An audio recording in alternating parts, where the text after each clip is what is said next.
তাই আনন্দ করে খাও, কেউ কিন্তু লজ্জা পাবে না। উম, হ্যাঁ মহারাজ, হ্যাঁ, নিশ্চয়ই নিশ্চয়ই। খাওয়াতে লজ্জা কিসের?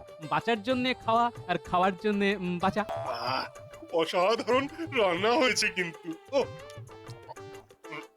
হ্যাঁ, তবে তবে আমার মনে হচ্ছে আমাদের আমাদের মন্ত্রী মশাইয়ের এই খাবার পছন্দ হচ্ছে না। কেন কেন কেন পছন্দ হবে না কেন? কারণ সাপের জন্য তো দুধ করা দরকার। গোপাল, আর আর রাগিও না, খাও তো। ঠিক হয়েছে। মিষ্টি দি। আরে ওরকম গুনে গুনে দেওয়ার তো কিছু নেই, একেবারে বালতিটাই বসিয়ে দাও না। পুরো বালতি? হ্যাঁ, এরপরে আরো লাগলে চেয়ে নেব। ঠিক আছে, কিন্তু আপনাদের সকলের ভোজের জন্য তো এই এক বালতি মিষ্টি আনা হয়েছে। এ কি গোপাল, তুমি একা সব মিষ্টি খেয়ে নেবে? আমরা খাবো না? আপনারা কেউ খেলেন কি না খেলেন সেটা দেখি আমার কি। মহারাজ ভালোবেসে অতিথি আপ্যায়ন করে আমাদের খাওয়াচ্ছেন, তাই খাচ্ছি। উম, উম, উম, ও মহারাজ, গোপালকে কিছু বলুন, ওর জন্য তো আপনিও একটা মিষ্টি ভাগে পাবেন না।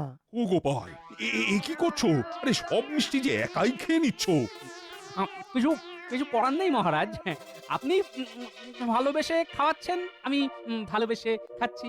আমরা কি মিষ্টি পাবো না? পাবো না আমরা মিষ্টি? মহারাজ যদি আরো মিষ্টি আনান তাহলে পাবেন। হ্যাঁ, আমি তো নিরামিষ খেলাম, কিন্তু শেষ পাতে একটু মিষ্টি মুখ হবে না?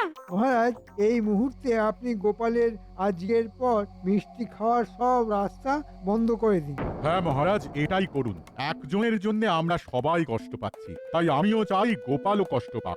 আহ মনোজা, আমি খাচ্ছি, মহারাজ খাওয়াচ্ছেন তাই খাচ্ছি। মহারাজের নিজের বোঝা উচিত ছিল যে আমি একটু বেশি খাই, তাই সেই মতন আয়োজন করার দরকার ছিল। তুমি যে নেউল থেকে একেবারে রাক্ষস হয়ে যাবে তা তো জানতাম না। মহারাজ, আপনি এই মুহূর্তে গোপালের মিষ্টি খাওয়ার রাস্তা বন্ধ করে দিন। হ্যাঁ ঠিক আছে, আমি এই মুহূর্ত থেকে ঘোষণা করলাম, আজকে থেকে গোপালকে কেউ মিষ্টি খাবার যেন না দেয়, আর যে দেবে তাকেই দণ্ড দেওয়া হবে। মহারাজ, শুধু এখানে না, একেবারে ঝেড়া পিটিয়ে সারা রাজ্যে জানিয়ে দিন। কারণ গোপাল যা চালাক লোক, তাতে ও নিশ্চয়ই কাউকে পটিয়ে পাঠিয়ে মিষ্টি খেয়ে নেবে। হ্যাঁ মন্ত্রী, ঠিক বলেছো, আমি এক্ষুনি ঘোষককে দিয়ে বলা করাচ্ছি। মহারাজ, আপনি নিমন্ত্রণ করে এটা কিন্তু সম্মানের সাথে অপমান করলেন আমাকে। বেশ করেছি, তোমার তো কোনো জ্ঞান হুঁশ নেই, একা একা কেউ এক বালতি মিষ্টি খায় নাকি? ঠিক আছে মহারাজ, আমি জানতাম আপনি প্রজাদরদি রাজা, কিন্তু আজকে আপনার আসল রূপ আমি দেখতে পেলাম। যাও যাও যাও, অন্য কোনো ভালো রাজা থাকলে তার কাছেই যাও না। না মহারাজ, সেটা যাব না। আমি এই কৃষ্ণনগরে দাঁড়িয়ে থেকেই মিষ্টি খাবো, আর আপনি সেটা হাঁ করে দেখবেন, আর সেটা নববর্ষের দিনই করব আমি। হ্যাঁ ঠিক আছে ঠিক আছে, আর তো কয়েকদিন পরেই নববর্ষ, তুমি যদি সেটা করে দেখাতে পারো তাহলে আমি মিষ্টি খাওয়া ছেড়ে দেবো। ঠিক আছে, তাহলে এই কথাই রইলো। শোনো শোনো শোনো, আজকের পরে আমাদের রাজ্যের কেউ যদি গোপাল ভাঁড়কে কোনো রকম মিষ্টি বা মিষ্টি খাবার দেয় তাহলে তাকে দণ্ড দেওয়া হবে। শোনো শোনো শোনো।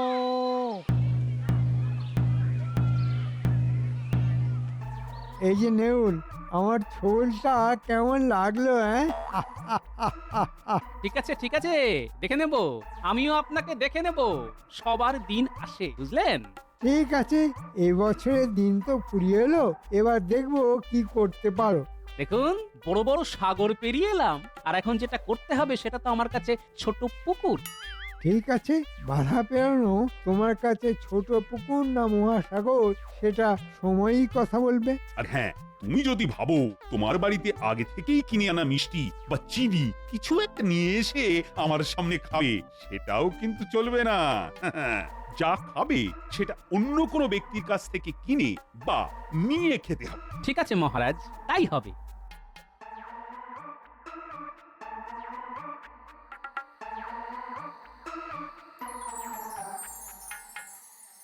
এই যে ভোলা, ভালো আছো তো? হ্যাঁ ভালো আছি, কিন্তু ওই সামনে তো নববর্ষ, তাই একটু কাজের চাপ আছে। শুকনো মিষ্টি গজা, মোয়া এগুলোই বানিয়ে রাখছি আর কি। তা দাও দেখি একটা মোয়া খেয়ে দেখি। না না না না না না না গোপাল, তুমি কি চাও যে তোমাকে মোয়া খাইয়ে আমার গর্দান চাক? এ কাজ আমি করতে পারবো না গোপাল। আরে মহারাজ জানতে পারবে নাকি? আমাকে চুপি চুপি দাও, আমি চুপি চুপি খেয়ে নিই। আমাকে অত বোকা ভেবো না গোপাল। সব ঘোষণা শুনেছি, আর সাথে এটাও শুনেছি যে ওই তোমাকে মহারাজের সামনে নতুন বছরের মধ্যে মিষ্টি খেয়ে দেখাতে হবে। বাজারে তো এখন তোমার কথাই চলছে। তাহলে ভোলা, তুমি আমাকে মোয়া খাওয়াবে না? না না না না না, তুমি তুমি অন্য কারোর কাছে যাও গোপাল, আমি তোমাকে মিষ্টি দিতে পারবো না। ঠিক আছে, কি আর করা যাবে, চললাম তাহলে।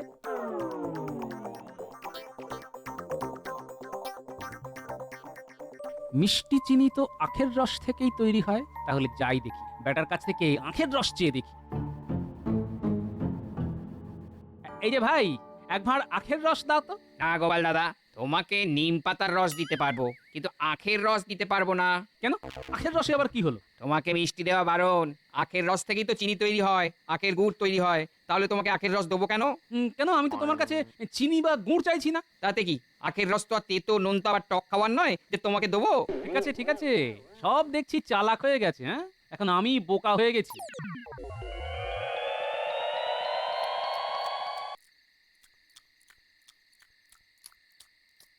গিন্নি, আজকে তো খাবারে কোনো স্বাদই হয়নি, একেবারে নোনতা লাগছে গো। ওই স্বাদ কি করে হবে বলো? স্বাদের জন্য যেটুকু মিষ্টি দিতাম গো তরকারিতে, মহারাজের রাজ্য জুড়ে হুকুমদারি হওয়ার পরে সেটুকু দিতে পারছি না। আরে বাবা, মহারাজ কি জানতে যাচ্ছে নাকি আমি বাড়িতে কি খাচ্ছি না খাচ্ছি? না বাবা, দেওয়ালেরও কান আছে। মহারাজ যদি কাউকে গুপ্তচর পাঠিয়ে রাখে তাহলে আমাকে ধরে নিয়ে যাবে। দূর চাই, ভালো লাগে না।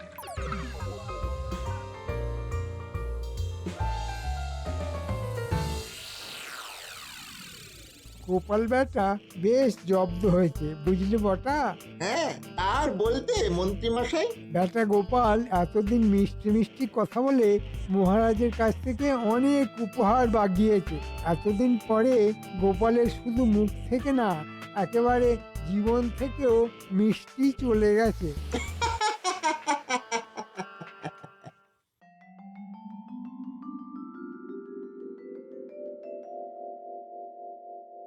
তা গোপাল, কেমন আছো বলো? জীবনটা একেবারে পানসে হয়ে গেছে মহারাজ। এবার ঠেলা বুঝছো তো? মহারাজ, আমার সময় আসবে, নববর্ষের প্রথম দিনই আপনি বুঝতে পারবেন। এ দেখবো তোমার কত দূর দূর। যাই হোক, এবার কাজের কথায় আসি। আর 3 দিন পরে বাংলা নববর্ষ, আর নববর্ষ মানেই তো নতুন সকাল, নতুন মজা। সকলে নতুন জামা কাপড় পরবে, তাই সবাই একে একে এসো আর নববর্ষের ভাতা নিয়ে যাও।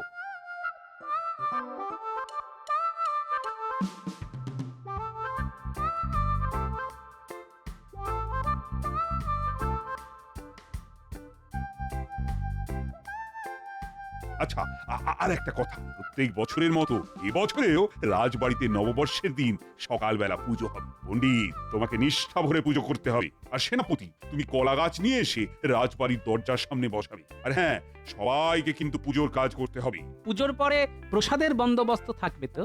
আমরা সবাই পাবো তো? হ্যাঁ হ্যাঁ, সেটা পাবে, তবে তোমাকে কোনো মিষ্টি প্রসাদ দেওয়া হবে না। খিচুড়ি, তরকারি এসব পাবে। উফ, সব দিকেই গানাকল করে রেখেছেন। আরে তা তো করতেই হবে। যাও যাও যাও, এবার নতুন বছরে পড়ার জন্য কেনাকাটা শুরু করে দাও। জীবনে মিষ্টি না থাকলেও বাকি সবকিছু তো আছে। সে থাকলেও মন তো পড়ে আছে সেই মিষ্টিতেই। সে তুমি চেষ্টা চালিয়ে যাও, আখের রসও পাবে না আর ভোলার মিষ্টিও পাবে না। এমনকি গিন্নি রাতে রান্না করা খাবারেও মিষ্টি পাবে না। বাহ বাহ বাহ বাহ, আমি কি করছি না করছি একেবারে হাঁড়ির খবর রাখছেন দেখছি। হ্যাঁ, তা তো রাখতেই হবে গোপাল, সবার ভাগের মিষ্টি সেদিন তুমি একা খেয়েছো, এখন সেটা তো তোমাকে সুদে আসলে শোধ করতেই হবে। সে তো আমি অবশ্যই করব, খুব তাড়াতাড়ি করব। হ্যাঁ, গরমকালে রোদ ঝলমল, বর্ষাকালে বৃষ্টি, গোপালের এখন খুব কষ্ট, না খেতে পেয়ে মিষ্টি। হেসে নিন হেসে নিন, এর জবাব আমি উপযুক্ত সময় দেব।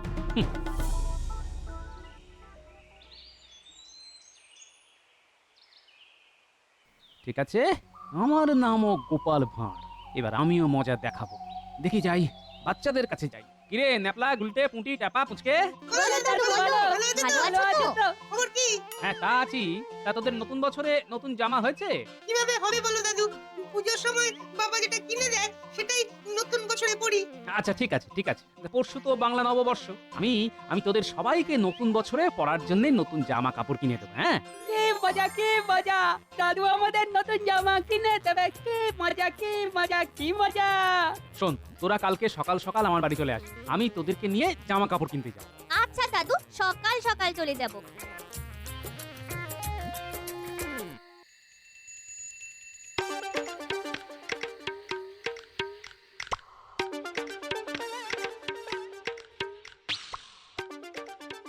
বলছি গিন্নি, আমাদের সংসারের বাজারের কি হাল? বাহ, এ কি ভূতের মুখে রাম নাম গো! তুমি হঠাৎ বাজারের কথা জিজ্ঞেস করছো? হ্যাঁ, তোমায় নিয়ে তো সংসার পেতেছি। আমার তো একটা দায়িত্ব আছে নাকি? যাই হোক, বলো বাজারের হাল কি বলো? সবজি, মুদিখানা সবকিছু আছে তো? এই বাজার মোটামুটি আছে। একটু কয়েক কেজি আলু আর পটল এনো, কাঁচা লঙ্কা এনো। হ্যাঁ, আর ওদিকে মুদিখানায় মাস কাবারই সব জিনিসই লাগবে। হ্যাঁ, মাস তো শেষ হতে চললো, বুঝতেই পারছো। ঠিক আছে, তুমি আমাকে একে একে বলতে থাকো কেমন? আমি ছোট ছোট চিরকুটে আলাদা আলাদা করে লিখে ফেলি। এই লেখো মুগ ডাল 1 কেজি, মসুর ডাল কেজি 2, হলুদ, নুন, জিরে, কালো জিরে, পোস্ত 5 ফোড়ন। হ্যাঁ, বাবা, এটা সংসার না বিয়ে বাড়ির বাজার? এতে হাঁপিয়ে গেলে। না হাঁপাইনি তো। যত বলবে ততই আমার লাভ গিন্নি। ঠিক আছে, অত লাভ লোকসান দেখিও না তো। এসব নিয়ে আসবে কিন্তু। হ্যাঁ, ঠিক আছে।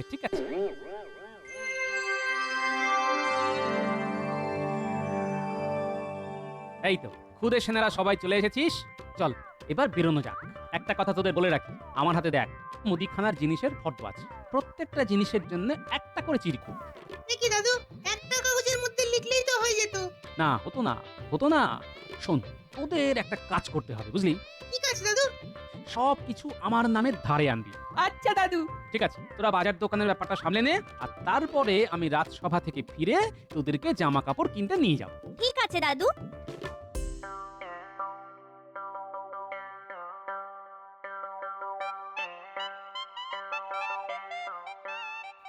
কাকু, 1 কেজি মুগ ডাল দাও তো, গোপাল দাদু পাঠালো।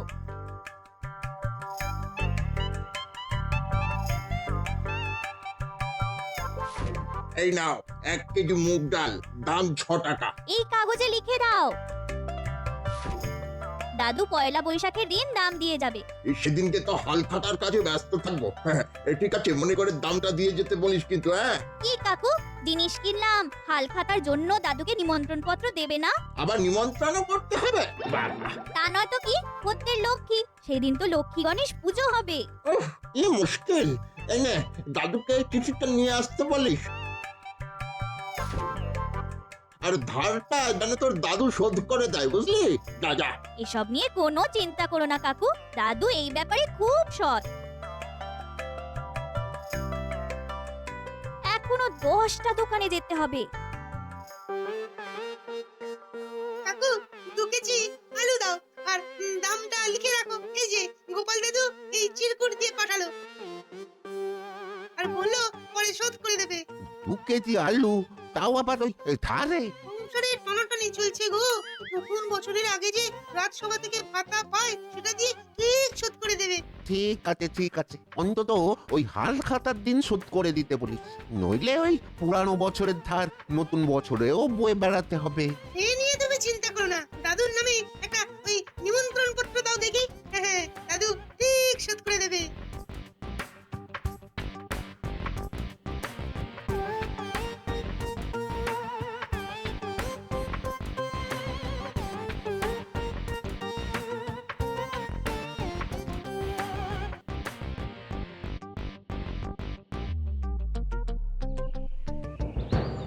ওই দেখ, দাদু ফিরছে। বাহ, তোরা সবকিছু কিনে ফেলেছিস? হ্যাঁ দাদু, দোকান বাজার মিলিয়ে মোট 31টা দোকান, সব দোকান থেকে তোমার নামে ধরে নিয়ে এসেছি। আর এই নাও 31টা নিমন্ত্রণ পত্র। সাবাস, এটাই তো চেয়েছিলাম। এবার জমবে খেলা। চলো দাদু, এবার আমরা আমাদের জামা কাপড় কিনে নিয়ে আসি। হ্যাঁ, চল এই 5টাও ধারে কিনবো, আর সাথে নিমন্ত্রণ পত্র নিয়ে আসবো। হ্যাঁ, চলো দাদু।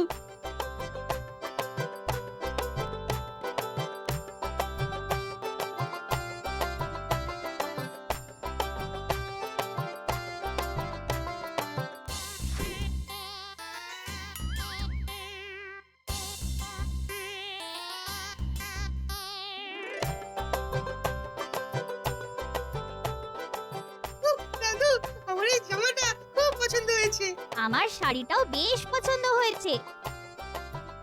ঠিক আছে, এবার শুধু পয়লা বৈশাখের সকালবেলা তোরা বড় বড় ঝুড়ি নিয়ে চলে আসবি, তারপরে হবে মজা। আচ্ছা দাদু।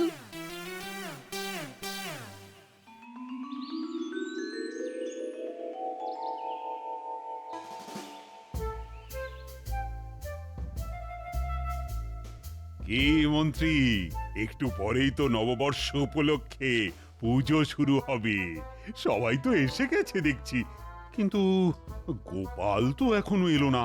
গোপাল যা ঘুম কাতুরে, নিশ্চয়ই এই শুভ দিনে এখনো ঘুম হচ্ছে। না না না, আমার গোপালকে আর ভরসা নেই। তুমি এক্ষুনি গিয়ে দেখো গোপাল কি করছে। আর পণ্ডিত মশাই, গোছগাছ হয়ে গেলে কিন্তু পুজোটা শুরু করে দিন। ঠিক আছে মহারাজ, আমি এক্ষুনি যাচ্ছি। ব্যাস, আমাকে যে দায়িত্ব দিয়েছিলেন সেটা করে দিলাম। ভাই, আজকে তো হালখাতা। হ্যাঁ গোপাল দাদা। তা আজকে নিশ্চয়ই তোমার দোকানে পুজো হয়েছে, তা আমার জন্য হালখাতায় মিষ্টির বাক্সটা কই? এ কি বলছো গোপাল দাদা, রাজ্য জুড়ে তোমাকে তো মিষ্টি দেওয়া বারণ। কিন্তু আজকে তো তোমার উচিত যারা যারা তোমার ধার শোধ করবে তাদেরকে মিষ্টি দেওয়া। প্রত্যেক খদ্দেরই কিন্তু তোমার কাছে লক্ষ্মী। আজকে এই শুভ দিনে তুমি একজন খদ্দেরকে অসন্তুষ্ট করবে নাকি মহারাজের আদেশ নিয়ে পড়ে থাকবে, সেটা তোমার উপর। ও কি মুশকিল, কি মুশকিল! তুমি তো আমাকে মহা ফ্যাসাদে ফেলে দিলে গোপাল দাদা। দেখো, তুমি যদি আমাকে হালখাতার দিন খালি হাতে ফেরাও তাহলে কিন্তু মা লক্ষ্মী অসন্তুষ্ট হবে। আর আজকের দিনে তোমার উচিত সব ধার বাকি শোধ করে নতুন খাতা চালু করা। এবার ভেবে নাও তুমি কি করবে। কি আর করবো, যা হবে দেখা যাবে। এই নাও গোপাল দাদা, এই তোমার মিষ্টির বাক্স, আর এবার আমার ধারটা মিটিয়ে দাও। হ্যাঁ, নিশ্চয়ই নিশ্চয়ই।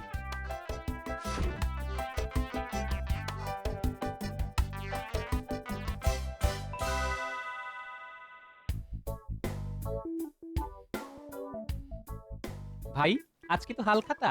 হ্যাঁ গোপাল দাদা। তা আজকে নিশ্চয়ই তোমার দোকানে পুজো হয়েছে, তা আমার জন্য হালখাতায় মিষ্টির বাক্সটা কই? এ কি বলছো গোপাল দাদা, সবাইকে দিতে পারবো কিন্তু তোমাকে তো পারবো না। দেখো দেখো, তুমি যদি আমাকে হালখাতার দিন খালি হাতে ফেরাও তাহলে কিন্তু মা লক্ষ্মী অসন্তুষ্ট হবে। আর আজকের দিনে তোমার উচিত সব ধার বাকি শোধ করে নতুন খাতা চালু করা। এবার ভেবে নাও তুমি কি করবে। কি আর করব, যা হবে দেখা যাবে। এই নাও। হ্যাঁ, নিশ্চয়ই নিশ্চয়ই।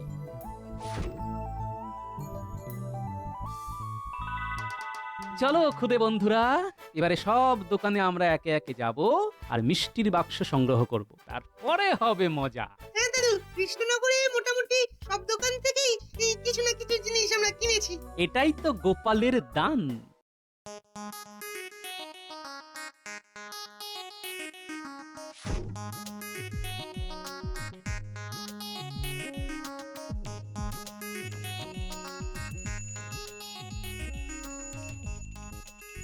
এই যে গোপাল, নতুন বছরের প্রথম দিনেও দেরি। কি করব মহারাজ, সব দোকানে মিষ্টি নিতে নিতে দেরি হয়ে গেল যে। মিষ্টি নিতে দেরি হয়ে গেল মানে? আর তোমাকে কে মিষ্টি আবার দিল? কে দেয়নি সেটা জিজ্ঞেস করুন মহারাজ। আমার উপর আপনার মিষ্টি বিরোধ হুকুম জারি হওয়ার পরে আমি সব দোকানে ধার করে জিনিসপত্র কিনি। আর আজকে তো হালখাতা, নববর্ষের প্রথম দিন। হ্যাঁ, তাতে কি হয়েছে? জানেন না, আজকে ধার শোধ করলে সমস্ত দোকানদার তাদের খদ্দেরকে মিষ্টি মুখ করাতে বাধ্য। তাই সব দোকানে গিয়ে ধার মিটিয়ে মিষ্টির বাক্স নিয়ে এলাম। সকাল থেকে এই করতে গিয়ে দেরি হয়ে গেল আর কি মহারাজ। মহারাজ, আপনার কিন্তু এখন উচিত দোকানদারদের বন্দি করা। কাকে ছেড়ে কাকে বন্দি করবেন মহারাজ? ওই রে বাচ্চারা, আয় এদিকে। এই নাও দাদু। দেখুন মহারাজ, কতগুলো মিষ্টির বাক্স। তাহলে বুঝুন কতগুলো দোকানদার। এবার বলুন, আপনি যদি সবাইকে বন্দি করেন তাহলে কৃষ্ণনগরের সকল প্রজা না খেতে পেয়ে মরবে মহারাজ। আপনি নিশ্চয়ই সেটা করবেন না। ও গোপাল, এ তো তুমি আমাকে ধর্ম সংকটে ফেলে দিলে। এবার এবার আমি কি করব? আমাকে ক্ষমা করো গোপাল। আমি তোমার ওপর থেকে সব ফরমান, মিষ্টি বিরোধ আদেশ সব তুলে নিলাম। ঠিক আছে মহারাজ, কিন্তু কথা অনুযায়ী আপনার তো তাহলে আজকে থেকে মিষ্টি খাওয়া বন্ধ। ওরে বাবারে, এ কি করে সম্ভব? মিষ্টি ছাড়া আমি তো থাকতেই পারবো না। কিন্তু আপনার কথা তো এভাবে ফেলতে পারেন না মহারাজ। আপনি এক কাজ করুন, যেহেতু আমার বিরুদ্ধে মন্ত্রীমশাই আপনাকে উস্কেছিলেন, তাই আজ থেকে মন্ত্রীমশাইয়ের মিষ্টি খাওয়া বন্ধ করে দিন। হ্যাঁ হ্যাঁ হ্যাঁ, ঠিক বলেছো মন্ত্রী, আজকে থেকে তোমার মিষ্টি খাওয়া বন্ধ। মরে যাব, এরকম করবেন না। মহারাজ, এত মিষ্টির বাক্স, এত মিষ্টি তো আমি একা খেতে পারবো না। তাই চলুন আমরা সবাই মিলে ভাগাভাগি করে মিষ্টি খাওয়া শুরু করি। হ্যাঁ গোপাল, চল চল চল শুরু করে দিই নববর্ষের মিষ্টি মুখ। শুধু মন্ত্রী মশাইয়ের জন্য নিম পাতা আর উচ্ছে আনিয়ে দিন, কারণ ওনার তো আজ থেকে মিষ্টি খাওয়া বারণ। মারবেন না, মরে যাবো।